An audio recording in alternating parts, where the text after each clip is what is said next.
Okay, sa 31 million, PBBM Legacy, Admin Reach No Boundaries, PBBM Defender. Yan. Yan, okay na yan. Yan. Okay, start na tayo kasi ano na alas 2 na. Yan. So, late na ako na nag-live, no? So, yan. Salamat po. Gising pa, no? Gising pa si Lynn Mariano, Carlene Therese Veloso, Art, Renato Borug, yan. Okay, mga gising pa. Marami pong salamat sa pag-drop by sa ating live. So yan nga po mga guys, no, ang atin pong live ngayon, ang pamagat po ng ating live ngayon ay Sara Binuko na tumatanggap ng male-maletang pera from gambling.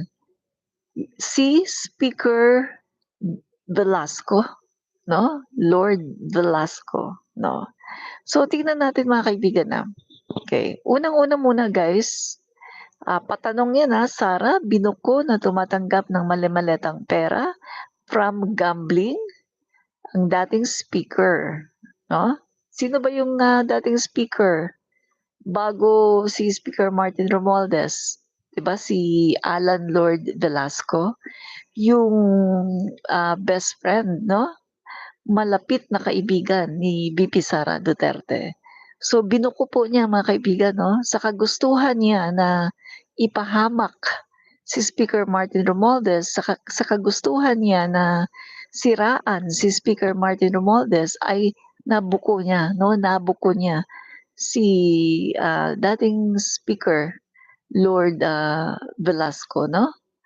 Okay, kasi sa panahon ni Duterte, 'di ba, naghati si Alan Peter Cayetano at saka si Lord Velasco sa speakership, no?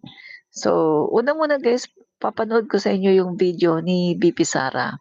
Yan, Alan Lord Velasco, bestie, yan.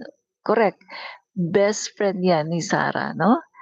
So, panood ko muna sa inyo yung video ni Sara na sinasabi niya tungkol dito, no? Okay. Alam yan dahil matagal naman na yan matagal naman namin na alam yan dahil matagal naman na yan pinag-uusapan.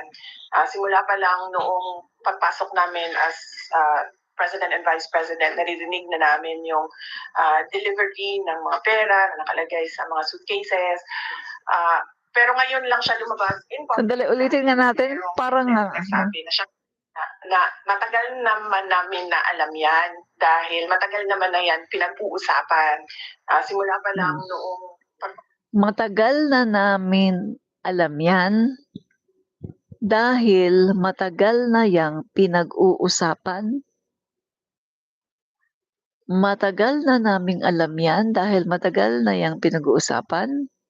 Tingnan nyo guys tingnan nyo mabuti yung kanyang statement Matagal na nilang alam yan dahil matagal na daw yun pinag-uusapan. Tingnan nyo yung statement niya guys.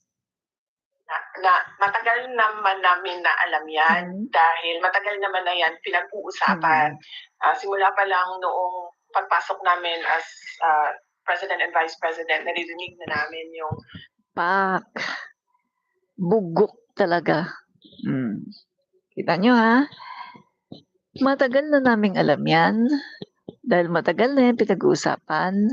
Simula pa lang ng pagpasok namin ng President at Vice President.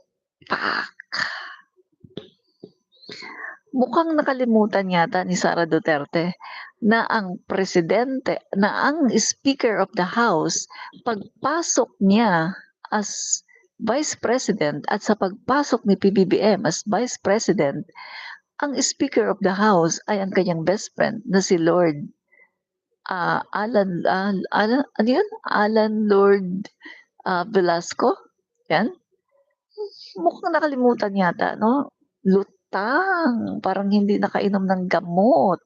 Guys, parang hindi yata alam ni Sara na si Speaker Martin Romualdez ay naging speaker nung ano lang, kalagitnaan ng July. Kasi pagpasok ni Sara Duterte as Vice President of the Philippines, ang Speaker of the House ay si Velasco na kanyang best friend.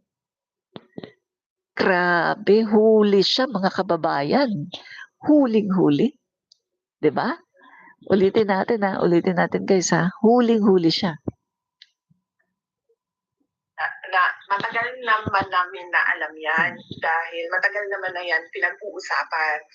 Simula pa lang noong pagpasok namin as President and Vice President, naririnig na namin yung delivery ng mga pera na nakalagay sa mga suitcases. Pero ngayon lang siya lumabas in public dahil merong witness na nagsabi na siya mismo ang nagdadala ng mga suitcases na yun. Kita ba? Matagal na daw nilang alam kasi matagal na daw yung pinag-uusapan. Pakhuli. Pag sinabi mo kasing matagal na, ibig sabihin, mga speaker yan ni Duterte. Si Cayetano at saka si Velasco. Kasi matagal na daw nilang alam eh. Pagpasok pa daw nila, no? Pagpasok daw nila as President and Vice President, alam na daw nila kasi matagal na daw nilang naririnig yun. Matagal na daw yan pinag-uusapan. Ibig sabihin mga kaibigan, pagpasok nila, ang Speaker of the House, si Velasco pa. So si Velasco pala at si Cayetano ang mga speaker na tumatanggap ng pera galing sa gambling. Pak! Huli. Nahuli natin si Sara Duterte, mga kaibigan. Huli natin. Bugok. Nilaglag yung sarili niyang best friend. Tignan nyo mga kaibigan. Tignan nyo Hirap na hirap siya magsalita, guys. Hirap na hirap siya dahil nagsisinungaling. Kumukuha siya ng nag-iisip pa siya ng mga words.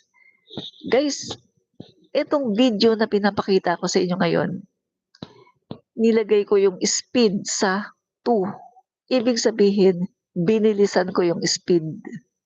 Kung hindi ko binilisan yung speed, si Sara Duterte ay super bagal dahil iniisip pa niya, parang hindi niya alam kung ano ang sasabihin, guys.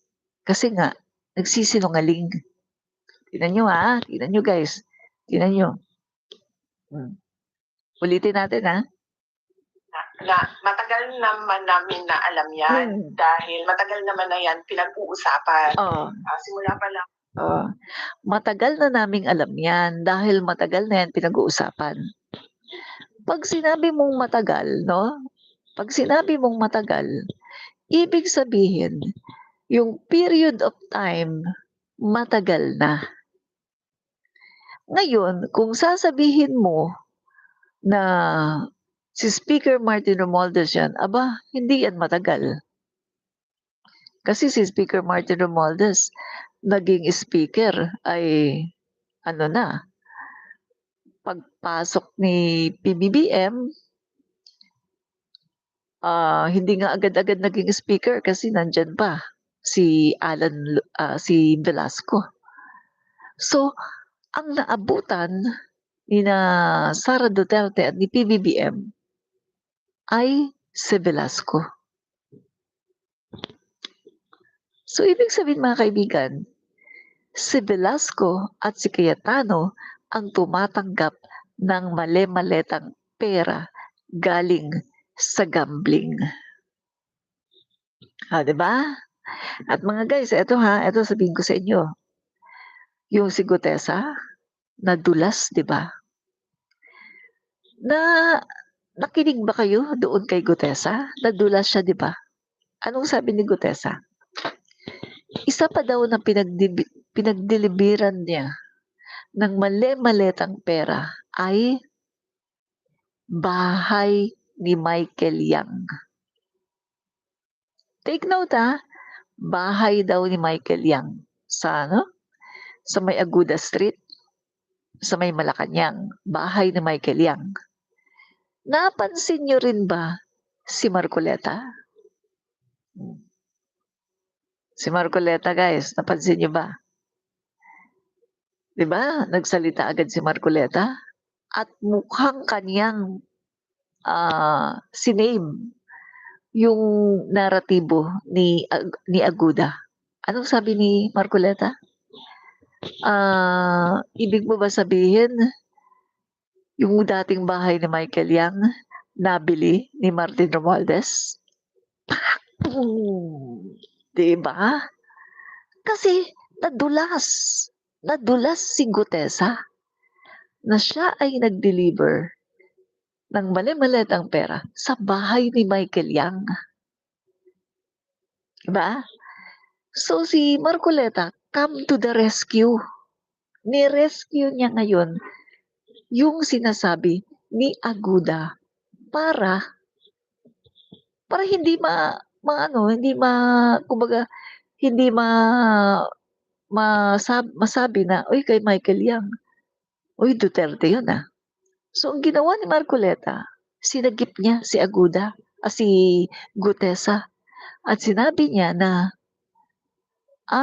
bahay ni Michael Yang, ibig mo sabihin, nabili ni Martin Romualdez yung bahay ni Michael, dating bahay ni Michael Yang. Sino nakapanood nun, guys? Napanood niyo ba yon? Opo, si Gutesa. Si Gutesa yung witness ni Marcoleta. Diba?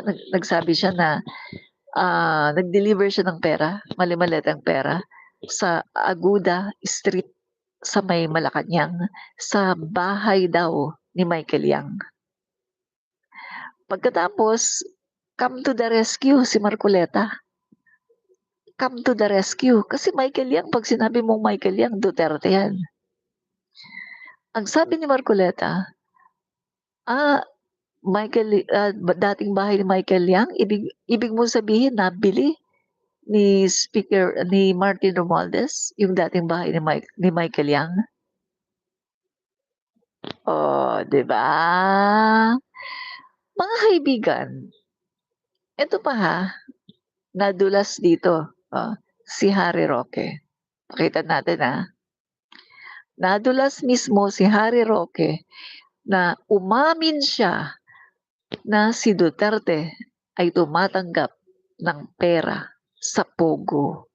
So malamang sa malamang mga kaibigan, tama nga yung sinasabi ni Sara na matagal na naririnig nila na may mga nagdi-deliver ng mali-maletang pera. Pero hindi yun kay Speaker, kundi kay Velasco na kanyang best friend. Kasi sabi niya matagal na Matagal na daw Naririnig na daw nila yun. Pagpasok pa lang daw nila ni PBBM as President and Vice President, naririnig na nila. So, ibig sabihin ng matagal na, hindi pwedeng July lang nangyari. Pagpasok ni Speaker Martin Romualdez, July, andyan na kaagad. Guys, naging speaker si Martin Romualdez, hindi naman kaagad-agad na July 1, speaker siya agad Hindi naman ganun Nandun pa si Velasco. Di ba? Parinig ko sa inyo to si Duterte. Si Harry Roque. Harry Roque. So, ang Pogo po, So ang pogo po, kabahagi po yan siguro ng isang kabahagi po yan siguro ng isang industriya na nagbibigay ng cash resource sa presidente sa ating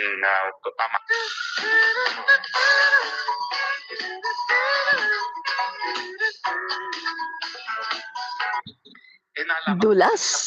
Mafioso para Isa pa. pala dito sa Pilipinas.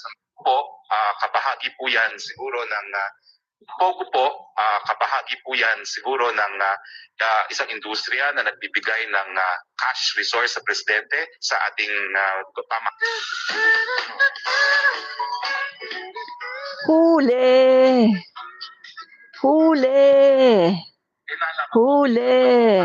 Huli! O huli! Sino ang tumatanggap ng pera from Pogo? Huli! O, kita mo? Bumalik agad kay Sara. Yung binibintang niya kay Speaker Martin, bumalik agad kay Sara, di ba?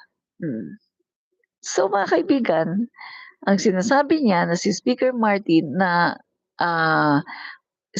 office daw ng speaker, ang ibig pala sabihin ni Sara ay si Lord Alan Velasco.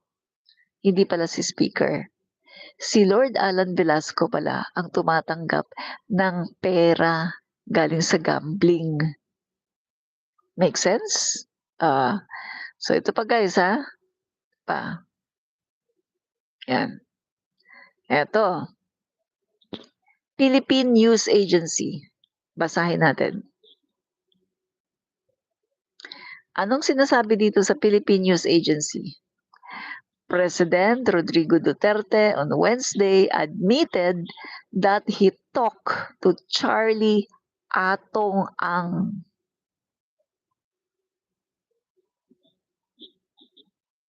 Diba? So, alam na this, mga kaibigan. Alam na this, no? So, tama nga. Tama nga si Sara. Matagal na nga na alam niya na merong mga nagdi-deliver ng malimalatang pera. Tama si Sara. Nangyari yan sa panahon ng tatay niya. Huli, di ba? Huling-huli. Huling-huli. Di ba? Sabi ni Ernest John Gatmaitan, anong huli doon, madam? Anong binibintang din? So, ba't hindi naharap si Martin sa tao? Sige nga, ba't di sila humarap sa tao para linawin yung sarili nila? Bakit kailangan nila magturuan ngayon? Alam mo, si Speaker Martin Romualdez, hindi siya katulad ni Sara Duterte at ng mga Duterte na yung mahilig sa drama, sa fiasco. Anong sabi ni Speaker Martin? Haharap siya sa lahat ng mga investigasyon at hindi pamumulitika. Haharap siya sa lahat ng mga legit na mga investigasyon. Pag pinatawag siya sa DOJ, sa NBI, sa ICI, haharap siya. Ayaw lang ng speaker ng pamumulitika dahil hindi siya sanay sa mga galawang DDS na namumulitika. Si Speaker Martin Romualdez ready humarap sa kahit anong trial. Pero si Sara ginamit ang impluwensya para pigilan ang trial. Doon mo makikita si Speaker Martin Romualdez, makikita mo na siya ay ready na humarap sa kahit anong trial. Pero si Sara, lahat pinipigilan eh. Kahit nga nung pinatawag siya sa NBI, 2 beses hindi siya pumunta. Tinatanong siya, sino ba yung gustong sumugi sa'yo? Tatanungin lang siya, bakit mo pinagbantaan ang Pangulo? Bakit mo pinagbantaan si F. Elisa, si Speaker Martin? Hindi siya pumunta 2 beses. Takot. Kasi alam niya na may kasalanan siya. Pero si Speaker Martin Romualdez, haharap daw siya. Patawag siya ng NBI, ipatawag siya ng DOJ, kahit ano, ICI. Pero bakit hindi siya pinapatawag? Kasi hindi naman nakikita na siya ay sangkot. At yung nag-iisa na tao na nagsabi na sangkot siya, nagtatago pa, yung Gutesa. Siguro, dahil na-booking na yung kanilang plano, no, na talagang ibagsak si Speaker. Oh, so nagtatago na, 'di ba? Oh, gano'n lang 'yun eh. So ito mga kaibigan sabi ni Duterte, I called him. I said, Atong, you are the number one gambler here in Davao. 'Di ba? You operated all. Sabi niya, you go to the PCSO, you stop all the illegal and help the government. President Duterte said in speech before leaving for New Delhi. Kita mo? Hmm. Tinolerate niya si Atong Ang.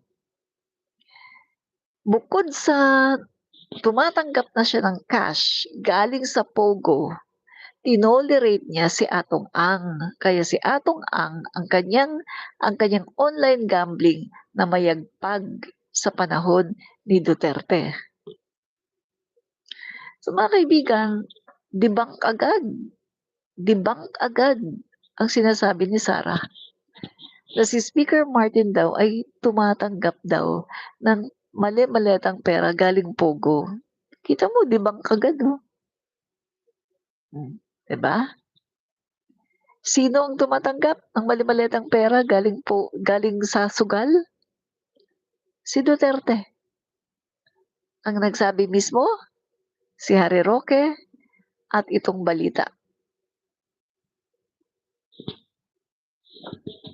Sabi ko sa inyo dapat bago sila magbintang, tiyakin muna nila na walang ebidensya laban sa kanila.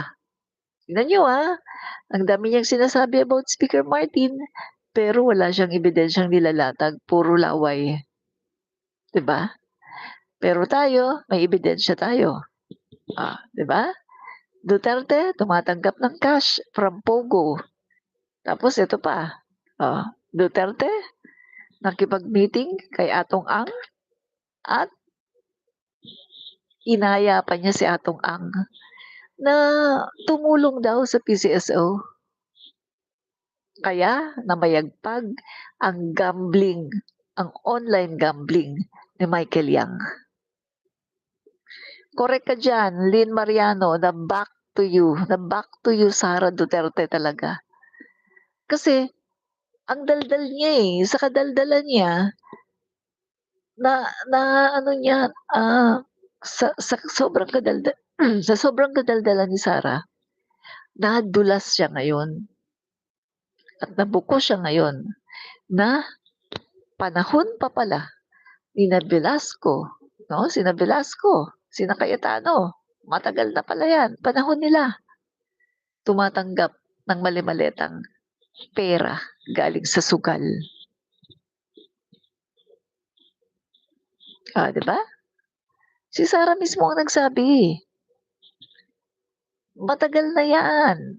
Ninyo palabas ulit natin. Pinagbibintangan niya dito si Speaker Martin Romualdez. Pero, yung bibig niya, iba ang sinasabi. Bobo talaga ang laking bobo. Tingnan niyo ang pinagbibintangan niya dito si Speaker Martin Romualdez, pero ang ikinanta niya, yung si Velasco, si Cayetano, kasi matagal na daw my God, bago lang naman naging speaker, si Speaker Martin Romualdez. Tingnan niyo. Na matagal naman namin na alam yan dahil matagal naman na yan pinag-uusapan. Simula pa lang noong pagpasok namin as President and Vice President. Narinig na namin Oh. yung delivery ng mga pera na nakalagay sa mga suitcases. Oh. Pero ngayon lang siya lumabas in public dahil merong witness na nagsabi na siya mismo ang nagdadala ng mga suitcases na yon. Hindi siya hard for... O, di ba? So, matagal na daw nilang alam yan. Matagal na daw yung pinag-uusapan. Na meron daw nagdadala ng pera. Mali-malitang pera. Sa speaker. Kakapasok pa lang daw nila ni PBBM as President and Vice President, nalaman na daw nila kasi matagal na daw yan. Sino ba yung speaker pagdating nila? Di ba si Velasco? Malinaw guys, malinaw. Nilaglag niya si Velasco. Dahil sa kanyang kabobohan. Salita siya ng salita dahil sa kanyang kabobohan, hindi siya aware, nilaglag na pala niya yung kanyang kakampi. Tingnan mo? Tapos, si Harry Roque din, dahil din sa kabobohan niya, nilaglag naman niya si Digong. So guys, nagko-corroborate yung mga statement nila Yung kanilang mga pag-amin, nagko-corroborate. Na pagtutugma-tugma natin, tama talaga. Sa panahon ni Duterte, grabe. Ang pagdadala ng pera, mali-malita. Ano guys tingnan natin Ito si Duterte, no? Okay. So, ang POGO po, kabahagi po yan siguro ng isang industriya na nagbibigay ng cash resource sa presidente sa ating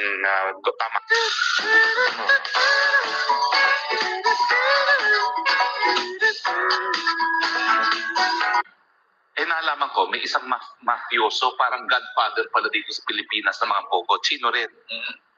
At ang gawain niya, bagamat ang representasyon niya, ligay lang siya, kahit sino na may pangangailangan, miski illegal na, dahil ito'y phishing na ng credit card fraud na sa China, pinaghimusuka. Ang nalaman ko, 200 million ang ginesta, linagay dito, linagay doon, lahat ng ahensya ng gobyerno pinaglalagyan. So dyan ako ngayon nabuisit na matapos ko depensahan itong POGO, nalaman lamang ko na meron pala silang parang mafia boss dito na godfather na walang ginawa kundi i-corrupt ang ating mga taong gobyerno. Kaya hindi ko sinasabi na hindi masama yan. Dahil nagkaroon ako ng isang taga-upa ng isang maliit na... My God! Umamin siya! Ano lang naman yun 30 square meters lang yun Umamin siya! Umamin siya mga kaibigan. Merong isang godfather. Chinese mga kaibigan. So malamang yan na yun si Michael Yang. At ang ginagawa daw, kinukurap daw ang buong gobyerno. Diba? Kita mo mga kaibigan. Umamin. Yung kanilang mga bibig mga kaibigan. Umamin. Diba?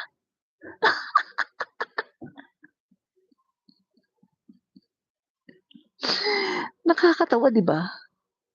Sila na mismo naglaglag sa sarili nila. Kita mo mga kaibigan, meron daw godfather, Chinese daw, mga kababayan. At ang ginagawa ay kinukurap ang gobyerno. Gobyerno ni Duterte. So alam na natin, ikakalat natin to guys ikakalat natin to para malaman ng buong bayan, no? Ipo-post natin to sa lahat ng ating social media, sa aking 2 TikTok, sa aking mga Facebook, lahat ito ipo-post natin para malaman ng buong bayan, para imbestigahan na talaga. Guys, remember si Pulong Duterte? Remember yung sinasabi ni Trillanes na si Pulong Duterte daw ay member ng Triad. Di ba hinahamon niya si Pulong Duterte ipakita ang tattoo? na kung ayaw daw ipakita doon sa Blue Ribbon Committee dahil may tao, kahit ipakita na lang daw sa isang senador doon, yung kahit sa pinaka-chairman ng Blue Ribbon Committee, pakita doon sa isang kwarto para sila lang ang makakita. Pero 'di ba ayaw ni Pulong? Ayaw na ayaw ni Pulong ipakita yung tattoo niya. Na sinasabi ni Trillanes, yan daw ang may logo ng triad, ng sindikato, International Syndicate. O, 'di ba? Si Trillanes, mga kaibigan, panay ang ano niya, panay ang challenge niya kay Pulong. Pero si Pulong, ayaw talagang ipakita ang kanyang tattoo. My God! Mga kaibigan kung wala siyang tinatago doon sa kanyang likod, bakit hindi niya pinapakita ang tattoo niya? Lalaki siya, 'di ba? Lalaki. Kung ayaw niyang ipakita doon sa public, bakit ayaw niyang ipakita sa executive session? Doon pa lang makikita mo na Tapos sinabi pa ngayon ni Harry Roque, merong godfather ng Pogo na kinukurap daw ang gobyerno. Alam na this. So baka si Michael Yang ngayon. So mga kaibigan, parang totoo talaga yung sinasabi ni Trillanes at saka ni Percy Lapid na si Duterte ang nagpalakas ng sindikato sa loob ng gobyerno. 'Di ba? Mukhang totoo nga talaga. So mga kaibigan, bumalik lahat kay Sara. Lahat ng binibintang niya, bumalik lahat sa kanya. Sabi niya sa inyo ulitin nga natin to si Harry Roque. Ulitin natin si Harry Roque. Ulitin natin. So, ang Pogo po, kabahagi po yan siguro ng isang industriya na nagbibigay ng cash resource sa presidente sa ating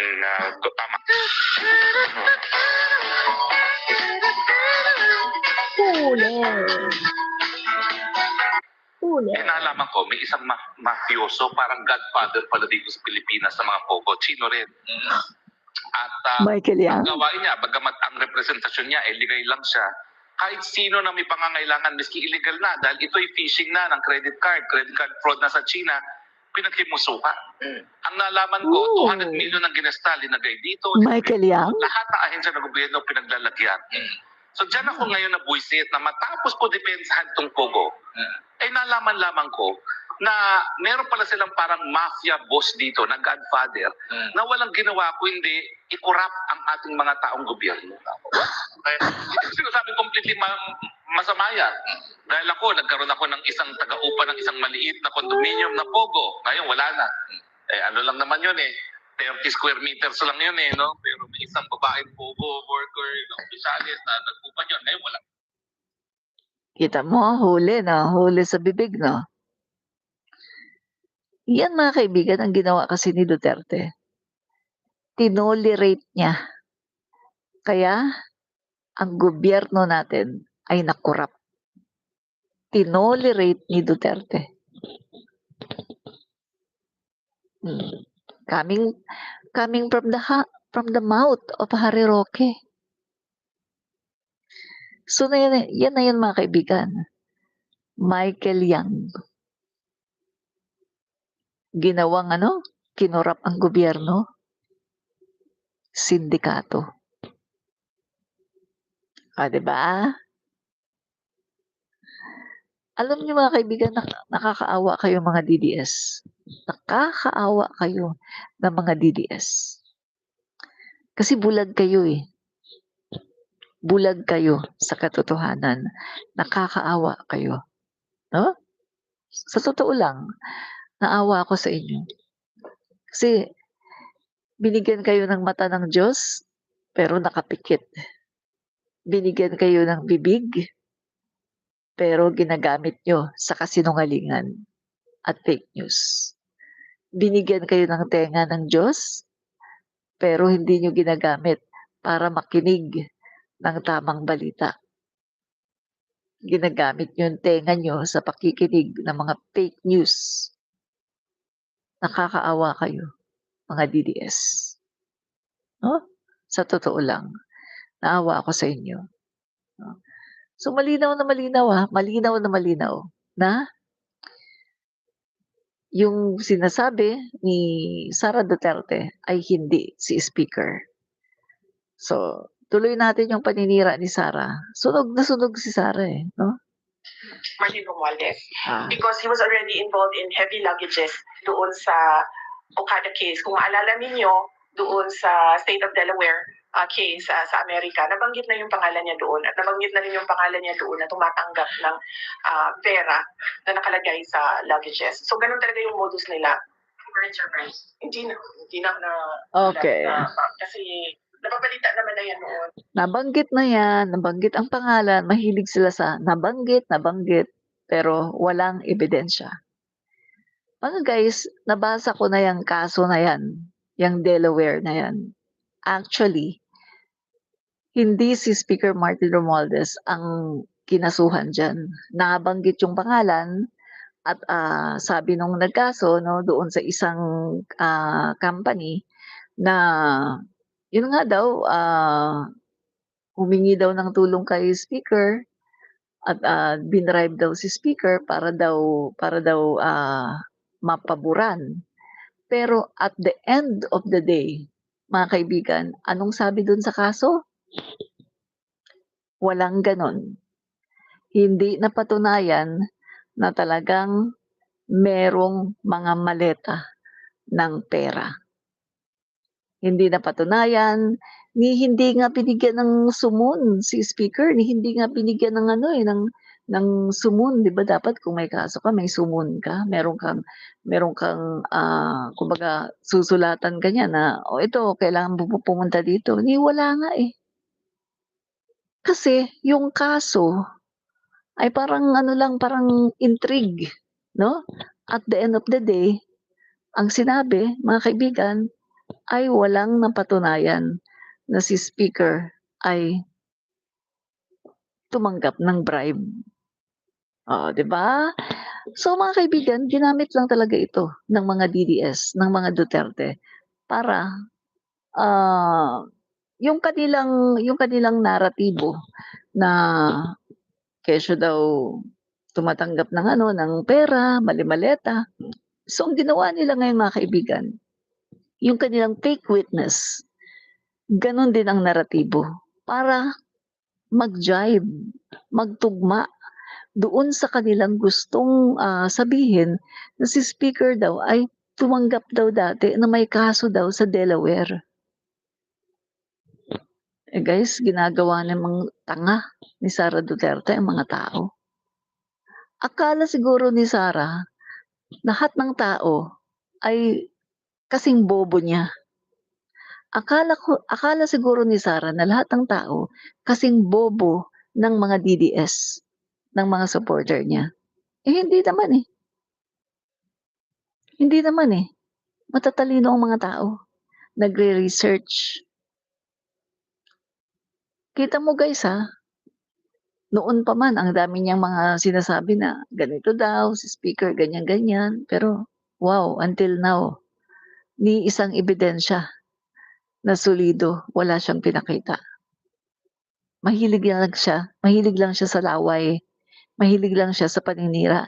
Nabanggit niya nabanggit ni gano'n. Eh ako, kahit ako, pwede akong magbanggit ngayon. O si Sara Duterte, nakita ko yan. O nakita ko yan siya na may dala ng mga may dala ng mga maleta, maraming pera. Kahit sino pwedeng magbanggit. Eto, very ironic guys kasi sinasabi niya lawyer siya. Pero sa pagbanggit ng pangalan, eh para sa kanya, guilty ka agad at talagang involved. Diyan mo makikita mga kaibigan na selective talaga ang mga DDS. tingnan niyo guys ha, sa kaso ni Duterte na maraming mga ebidensya na siya ay kumitil ng buhay. Sa kaso ni Duterte, crime against humanity, ang daming ebidensya na kumitil siya ng buhay. Pero ano sabi ng mga DDS? Ay wala naman daw kasalanan, dapat daw ganyan-ganyan, na palayain na, dapat ganyan daw. Ang lakas ng ebidensya, 'di ba? Pero hindi sila naniniwala kasi nga ayaw nilang paniwalaan. Pero eto na binanggit lang ang pangalan ay para sa kanila guilty na at dapat ikulong. O, 'di ba? Ganyan ang utak ng DDS, mga bugok. Pa-shoutout daw sabi ni Erna Sigua, shoutout watching from Saudi, Riyadh. Shoutout sa iyo diyan, no? Erna Sigua, ingat-ingat ka palagi diyan. Yan. So, yan mga kaibigan nakakaawa ang mga DDS. Sa totoo lang, talagang masasabi ko, wala na tayong magagawa sa mga DDS guys kasi may mga DDS na nagising sa katotohanan, no? May mga DDS na ngayon ay nagmarkos na kasi nga nakita nila na grabe na ang ginagawa ng mga Duterte na hindi na tama. Pero may mga DDS na talagang wala talaga, sarado, kandado, barado, na kahit alam nila na masama ang kanilang sinusuportahan, na kahit alam nilang masamang tao ang sinusuportahan nila, ay okay lang sa kanila. Okay, sabihin ko sa inyo, Sara Duterte, masasabi mo bang mabuting tao siya? Gayong may kilala siya at nag-hire siya ng assassin para ipatsugi si F. Elisa, si PBBM, si Speaker Martin? Oh, walang mabuting tao na nag-hire ng assassin. 'Di ba? Pangalawa, Pulong Duterte. Nakikita niyo naman yung video, no? May hawak siyang kutsilyo. Pagkatapos sinasaksak doon sa bugaw. Galit na galit siya. Tapos yung may hawak siya na wine, sumasayaw-sayaw. Pagkatapos maya-maya, tinuka-tuka na yung babae. Yun ba mabuting tao? Masamang tao, di ba? Yung tatay, talagang lumalabas daw siya sa Davao, street ng Davao, riding his big bike, looking for trouble, gusto daw niyang makapatay. Meaning to say, hungry. Hungry, nagkikrave siya sa dugo ng tao. Yan ba mabuting tao? Masamang tao yan. Baste. Mabuting tao ba yung iiwanan mo yung pamilya mo for 9 months, nandun ka kay Ellen Adarna? At anong sabi ni Adarna? I tried everything. Cocaine, Shabane, Shabu, and heroin. And everything daw eh. So meaning to say, kung umamin si Adarna na gumamit siya ng lahat, gumamit siya, sigurado na tayo na magka-jamming sila ni Baste. Kasi 9 months silang nagsama eh. Si Duterte mismo ang nagsabi, 9 months na wala si Baste. Nandun daw kay Adarna. Galit na daw ang anak. Kasi iniwanan yung anak, yung asawa, nandun kay Adarna. Mabuting tao ba yan? Hindi, masamang tao. Pero, dinodiyos sila ng mga DDS. Yung mga DDS, sila yung dinodiyos.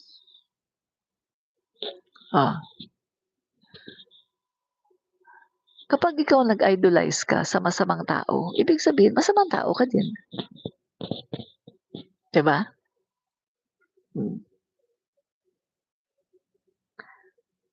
Diba? idol nila mga Duterte kahit masamang tao. Ibig sabihin, ang mga DDS, masasamang tao. Kaya nga 'di ba nagsuntukan sa dahig. Oh. Itong ano lang, lately 'no, itong ano lang guys, nagsuntukan yung mga DDS, sila-sila na ang nag-aaway. Oh. Kanina ko lang nakita yung video na nagsuntukan, bago lang nangyari guys. Nagsuntukan sila sa dahig. Biruin mo, sila-sila na nga lang, wala na ngang tao, sila-sila na lang nagsuntukan pa ang mga bugok. Kasi wala naman wala naman silang ano, wala naman silang good example na wala naman silang role model. Si Duterte, sama ng ugali. Yung Sara, ang sama ng ugali. Yung Pulong, lalo na. Yung Basti, ganun din. Wala silang role model. Ang gagayahin nila, yung masasamang tao na kanilang mga idolo. Di ba?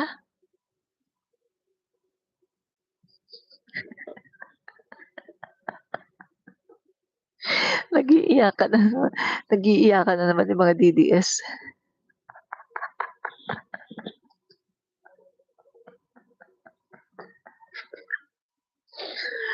Pag nagla-live ako, nag-iiyakan yung mga DDS dito.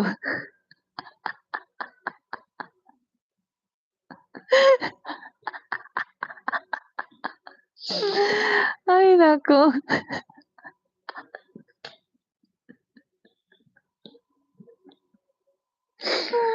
Nag-iiyakan sila.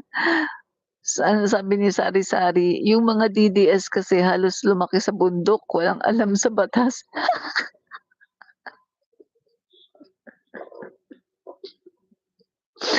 Tama ka diyan, Sari-Sari 'no? Pero pagka na-educate na sila, magigising din sa katotohanan at nakikita na tama pamamalakad at projects ni PBBM. Ay, korek ka diyan 'no? Kasi may mga DDS 'di ba na nagising na sa katotohanan. Katulad din ng Peebles Talakera, oh, nagising na 'yan sa katotohanan. Sina Madam Ellie, oh, nagising na rin. Yung isa pa yung si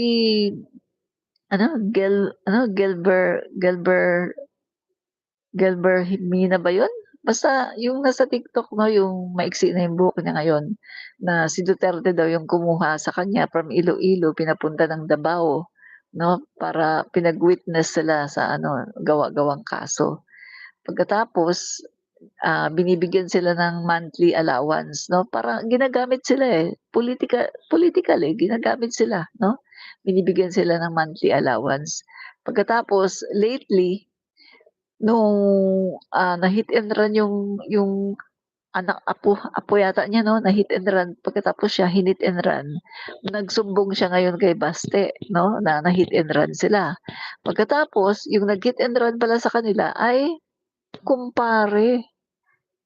Kasi ninang daw ni Kitty. Ang nangyari, binudol-budol lang siya, binulabola lang siya ni Baste na magkakaso, ganyan-ganyan, pagkatapos iba ang ginawa. Pagkatapos kamukat-mukat mo, may nanghaharas na sa kanya, pati mga pulis hinaharas siya, lahat-lahat hinaharas siya. Parang inaano siya na wag magsampa ng kaso. Hanggang sa napatunayan niya ay masasamang tao pala ang mga Duterte. So, ngayon ayaw na niya sa Duterte at binubunyag na niya yung mga kalokohan ng mga Duterte. Oh, kita mo?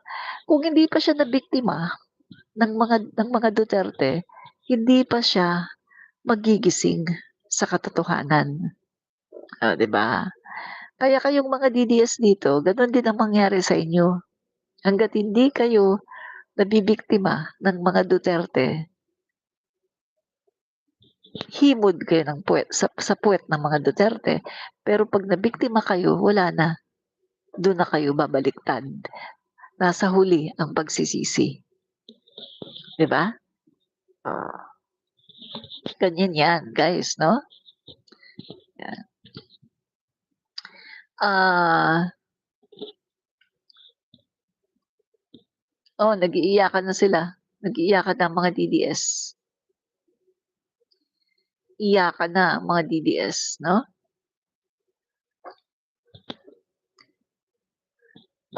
Erna Sigua, magaling mamuna si Sara. Kurap. Sarili niya, di nakikita. Tinutukoy niya sarili niya. Tumpak. Lahat ng sinasabi niya, bumabalik sa kanya. Ng bonggang-bongga, bumabalik lahat ng sinasabi niya. No? Napaka-bitter. Grabe. Napaka-bitter, no? So,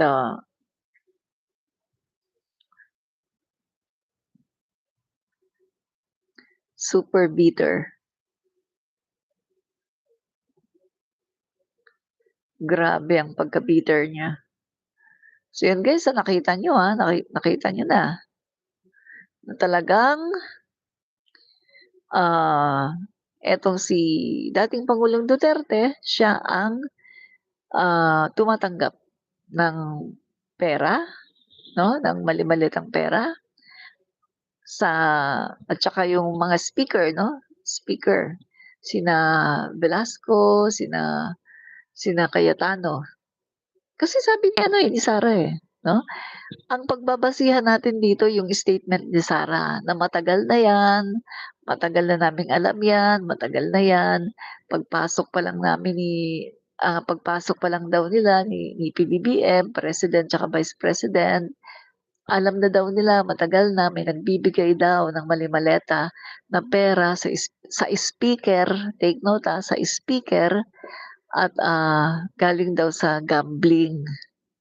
Sino ba ang speaker nung pagdating nila? 'Di ba? Si Alan Velasco, yung kanyang best friend. So mga kaibigan, nakalimutan yata niya na hindi pa speaker si Martin Romualdez noon. Bugok bugok. Gagawa lang ng kwento kay Speaker Martin Romualdez, sablay pa. Bugok talaga. Palibhasa kasi, bobo. So mga kaibigan, hanggang dyan lang muna at matutulog na ako, no? Maraming po salamat. Bye-bye and God bless. Fight fake news. Expose the truth. Bye.